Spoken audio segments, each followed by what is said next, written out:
Good morning, my dear fangs. I'm Kasara, and this is the Cavern of Secrets. Welcome, or welcome back. I hope everyone is doing amazing and had a good week thus far. As part of Vampire Month, I've been looking into the vampire myth and wondering where certain aspects became mainstream beliefs about the famed creatures. I'm sure you've all heard vampires can't see themselves in mirrors, which sounds kind of silly, but that actually has been changing. Some authors actually haven't been keeping with that trope. Anne Rice being one such author that didn't follow it, that I know of. I don't think Stephanie Meyer actually did either. I know the Vampire Diaries didn't, and there's been quite a few others. Part of the belief that vampires have no reflection comes from superstitions surrounding mirrors. In China and some parts of Africa, mirrors were believed to repel evil. Some stories portrayed mirrors showing those who gazed at their reflections their true nature, or their souls. With that in mind, vampires are believed to be monsters, so the reflections might display a horrifying being staring back at them. So, I don't think they'd want to see themselves, to be honest. Which is probably why some stories you never actually saw mirrors in vampire castles and households. And I don't know if any of you have seen Stay Alive, but you saw Elizabeth Bathory. I think that's not actually how you pronounce it. Bathory, I think is how you pronounce it. But she actually didn't like seeing her reflection, and she would smash the mirrors.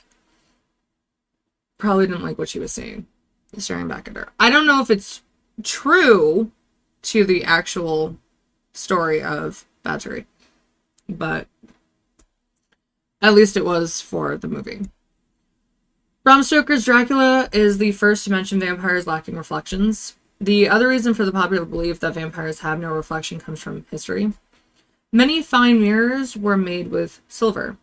Legends and stories have long believed that silver has powers and an association with purity, since it has antimicrobial properties.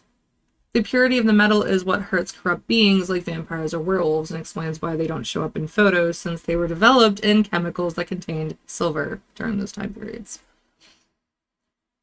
What do you think about the myth?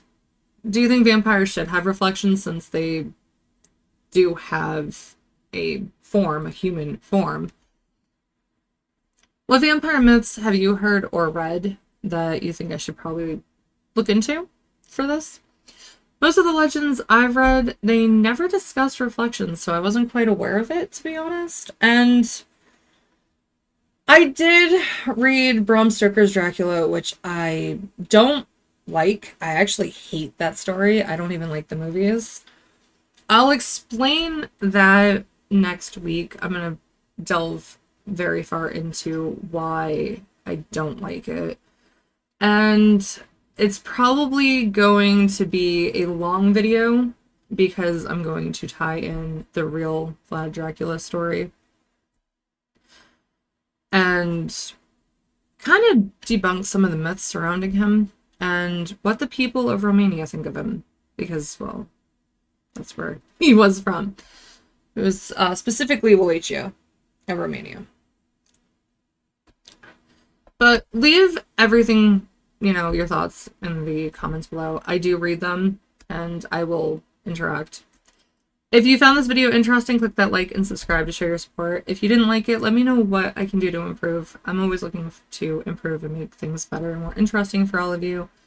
Some things are a little out of my realm right now. I don't know how some YouTubers have short video clips in their videos. I don't know exactly how to do that with my avatar. So I'm still learning. I know it's been a year, but I'm not going to be perfect yet. Next week, we'll be looking at the vampire myth where the sun burns them, or kills them, depending on the story. If you can't wait for the upcoming content, click the bell icon to never miss a video.